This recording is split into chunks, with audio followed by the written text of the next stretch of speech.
Ivanka showed to Olympics and was brutally attacked by American Olympian at closing ceremony. Why does everything have to be political these days? Ivanka Trump arrived in South Korea on February 23 in order to lead the U.S. presidential delegation during the Games' closing ceremony.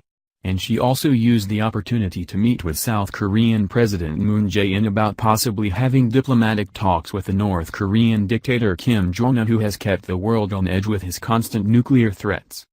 U.S. Olympian Gus Kenworthy was triggered when he saw Ivanka at the closing ceremony, so he did what most of these spoiled athletes do.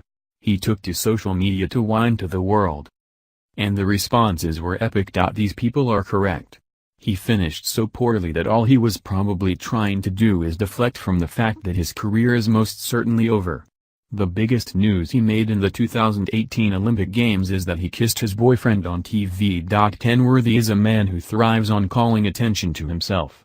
He is not a professional, and after his finish, he will never be one. He has no problem calling attention to himself by kissing his boyfriend on worldwide TV, but he has to put down Ivanka Trump, who has never done anything to him. Maybe he is jealous by the fact that she has reached a level of success he could only dream about achieving himself. Who knows what upset this guy, but one thing is for sure. After this final ceremony, it's doubtful we will ever be hearing from him again. So you can say there is a silver lining to this final look at me plead from this washed-up athlete.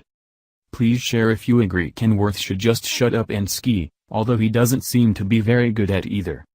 Via ABC News.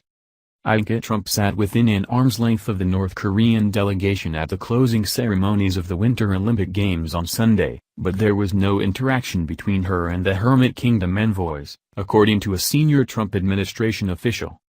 The first daughter and General Vincent Brooks, commander of U.S. forces in Korea, watched the closing ceremonies from the VIP box of South Korean President Moon Jae-in. Ivanka Trump sat next to South Korea's First Lady Kim Young-suk, while seated behind her was General Kim Yong-chol, North Korea's former military chief of intelligence.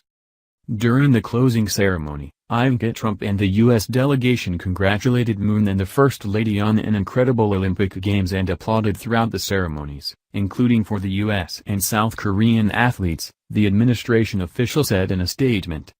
Also part of the U.S. delegation was Allison Hooker, a National Security Council advisor for Korean issues. There was no interaction with the North Korean delegation, the official said.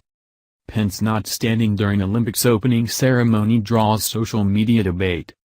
Secret meeting between Pence and North Koreans scrapped at last minute, U.S. official. The White House official added the U.S. presidential delegation's attendance at the closing ceremonies was the culmination of a successful trip where we celebrated the Olympic Games, U.S. athletes and our strong alliance with South Korea. The interaction between President Trump's daughter and General Kim, who headed an 8-member North Korean delegation, was similar to the cold shoulder encounter between Vice President Mike Pence and the sister of North Korean dictator Kim Jong-un during the opening ceremonies in Pyeongchang. The United States of America doesn't stand with murderous dictatorships, we stand up to murderous dictatorships, Pence said in a speech Thursday at the Conservative Political Action Conference in National Harbor, Maryland. We will keep standing strong until North Korea stops threatening our country, our allies, or until they abandon their nuclear and ballistic missiles once and for all. The stalemate between Ivanka Trump and the North Korean delegates played out before a global audience watching the closing ceremonies just 3 days after President Trump announced the largest ever sanctions against North Korea aimed at disrupting North Korean shipping and trading companies. Just before the Olympic closing ceremonies, Moon's office issued a statement confirming the South Korean president met with General Kim, who expressed North Korea's willingness to open talks with the United States. President Moon pointed out the urgency to hold a dialogue between North Korea and the U.S. in order to resolve the issues on the Korean peninsula and to improve inter-Korean relations, according to the South Korean statement.